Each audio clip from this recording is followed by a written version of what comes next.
السلام علیکم اسٹوڈنٹس، توارث اور ارتقاء اس سبق کے چوتھے اور آخری ویڈیو میں آپ سبھی لوگوں کا استقبال ہے۔ آج کے اس ویڈیو میں انسانی ارتقاء ہیومن ایولیوشن کے بارے میں معلومات حاصل کریں گے۔ اسٹوڈنٹس، یہاں آپ کو ایک بات بتاتا چلوں کہ انسانی ارتقاء کا یہ صرف ایک نظریہ ہے اور اسے پوری طرح سے صحیح نہیں مانا جا سکتا، اور آج بھی انسان کے ارتقاء کے اوپر بحث جاری ہے۔ اور یہ ہمارا ایمان ہے کہ اللہ تعالیٰ نے ہم انسانوں کو آدم کی شکل میں پیدا کیا۔ بہرحال انسانی ارتقاء کو سائنسی نقطہ نظر سے سمجھنے کی کوشش کرتے ہیں۔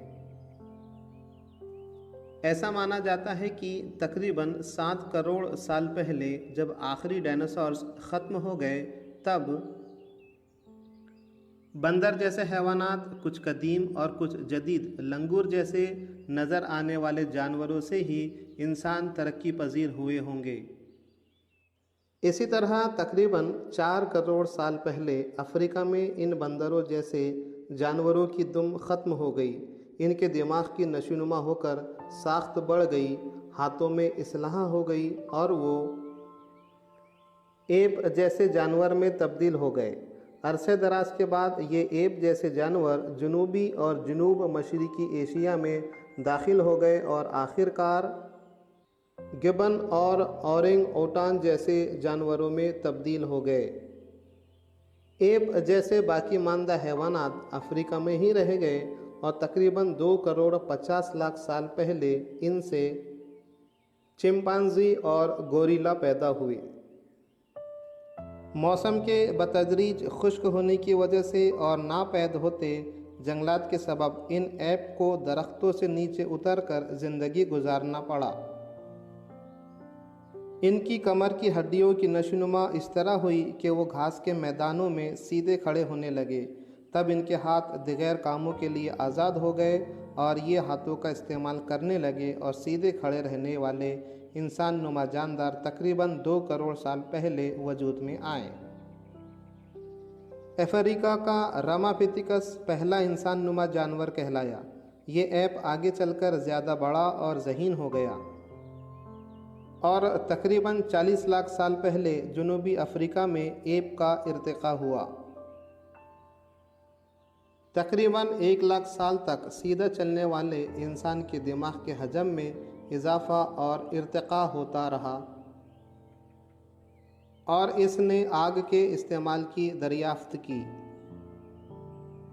تقریباً 50,000 سال پہلے کے انسان کا دماغ مکمل طور پر ارتقاء یافتہ تھا اور دانشمند انسان، جسے ہومیو سیپین کہتے ہیں، گروہ میں شامل ہو گیا۔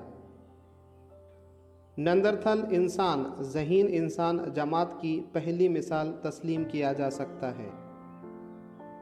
تقریباً 50,000 سال پہلے کرو میگنن انسان وجود میں آیا۔ اس کے بعد ارتقاء بہت تیز رفتاری سے ہوتا رہا۔ اسٹوڈنٹس، یہاں پر ہم انسانی ارتقاء کا سفر کس طرح سے ہوا ہوگا ایک ڈائیگرام کے ذریعے سمجھنے کی کوشش کرتے ہیں۔ تقریباً 7 کروڑ سال پہلے لنگور جیسے قدیم جانور وجود میں آئے ہوں گے۔ اس کے بعد تقریباً 4 کروڑ سال پہلے ایجپٹوپیتھیکس اس گروپ سے تعلق رکھنے والے جاندار وجود میں آئے ہوں گے۔ تقریباً 2 کروڑ 50 لاکھ سال پہلے ڈرائیوپیتھیکس اس گروپ سے تعلق رکھنے والے جاندار وجود میں آئے ہوں گے۔ اس کے بعد راماپیتھیکس تقریباً 1 کروڑ سال پہلے وجود میں آئے۔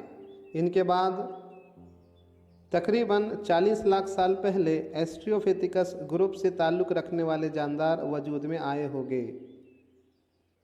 تقریباً 20 لاکھ سال پہلے ہنرمند انسان وجود میں آئے۔ آج سے تقریباً 15 لاکھ سال پہلے سیدھا چلنے والا انسان وجود میں آیا۔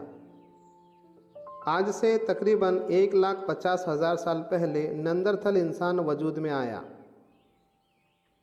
اور آج سے تقریباً 50,000 سال پہلے کرو میگنن انسان وجود میں آیا۔